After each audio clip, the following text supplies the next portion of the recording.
When my girlfriend invited me to dinner with her parents, I thought I was meeting my future in-laws. By the end of that night, I realized I was sitting across from people who had been mocking me in a language they thought I didn't understand.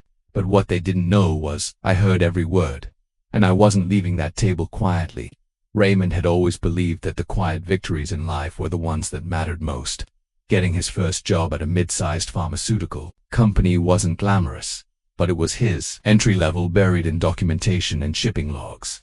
Yet every file he processed felt like a brick in the foundation of his future. He didn't expect that future to be disrupted by delivery. Girl Valeria entered his life like a subplot that demanded attention. She worked for a logistics company that partnered with Raymond's firm, making regular rounds with her deliveries. Their first interaction was forgettable, at least on the surface. She had this professional detachment about her, walking in with an envelope and no time for small talk. But Raymond cracked a joke, a dumb one, about his office being the most exciting stop on her route, and that unexpected smile she gave him shifted something. From then on, her deliveries became less about the packages and more about their exchanges over weeks. Those moments stretched longer. She asked about his job, then about his music taste and his weekend plans. Raymond, careful by nature, found himself drawn to her spontaneity.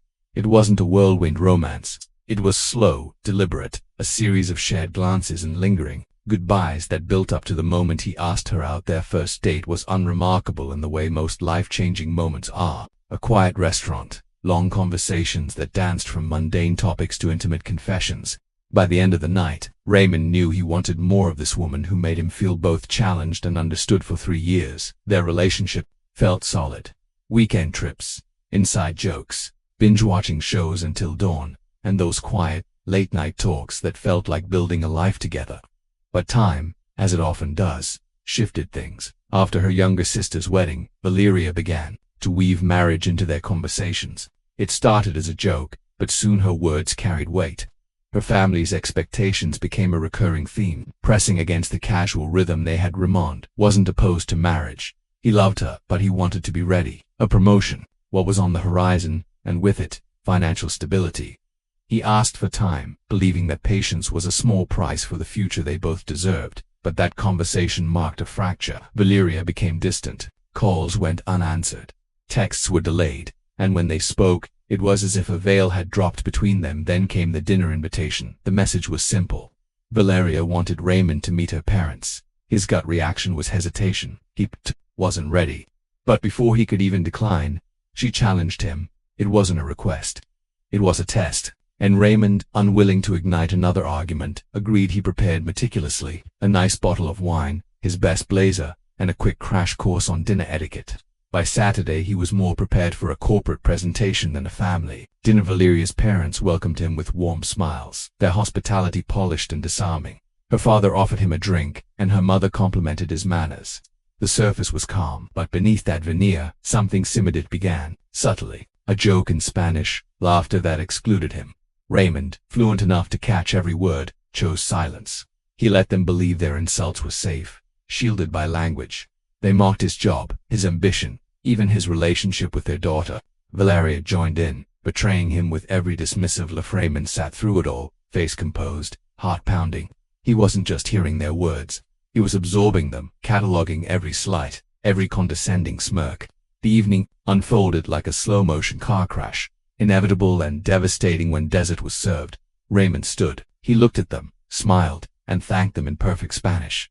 The room froze, the power shifted. In that moment, their smugness evaporated, replaced by the cold realization that Raymond had been a silent witness to their cruelty. He left, calmly, deliberately, leaving behind a silence louder than any confrontation. Raymond's phone became a battlefield. Missed calls, frantic texts, voice notes filled with excuses and guilt. Valeria oscillated between justifications and accusations, blaming him for not disclosing his understanding of Spanish, as if that were the betrayal. He didn't respond.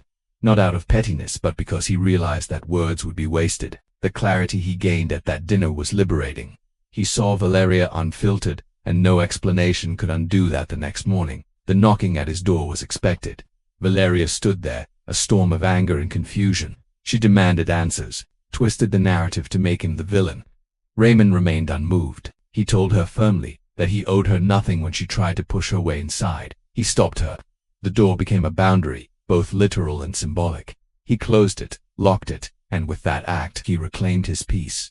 Her messages turned venomous, accusations laced with desperation. Raymond blocked her not out of anger but to preserve his space. He poured himself into work, picked up forgotten hobbies, and reconnected with old friends. He wasn't seeking distraction, he was rebuilding.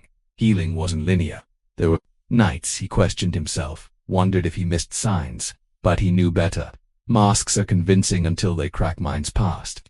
The echoes of that dinner faded, replaced by a quieter life. Raymond found solace in routine, in small victories that didn't demand an audience. But closure, the true kind, came unexpectedly. An email from a former colleague brought news that Valerius family's logistics company was under investigation. Financial misconduct, falsified delivery records, and embezzlement. The same family that belittled Raymond's integrity was now drowning in their corruption. He felt no shock, just a calm, detached understanding of how masks eventually crumble. He realized that dinner wasn't just a personal betrayal. It was a reflection of a larger deceit woven into their lives. Raymond's promotion came through. The position he had held out for, the one that made him hesitate on marriage, was now his. But he no longer viewed it as a stepping stone towards a shared future with Vil. It was entirely his. One evening, sitting in his modest yet comfortable apartment, Raymond received a message from an unknown number. It was Valeria. No insults, no excuses, just a simple line. "I was wrong." He stared at the screen, felt the weight of those words, and then set the phone down. There was no satisfaction in her admission, only a reaffirmation of his choice. Raymond learned that night that respect, once lost, is irretrievable. But more importantly, he learned that walking away isn't a sign of weakness. Sometimes, it's the strongest move you can make. The dinner that was meant to be an introduction to a new chapter in his life became the closing of a toxic one. And as Raymond moved forward, his story wasn't defined by betrayal, but by the quiet strength of knowing when to choose himself.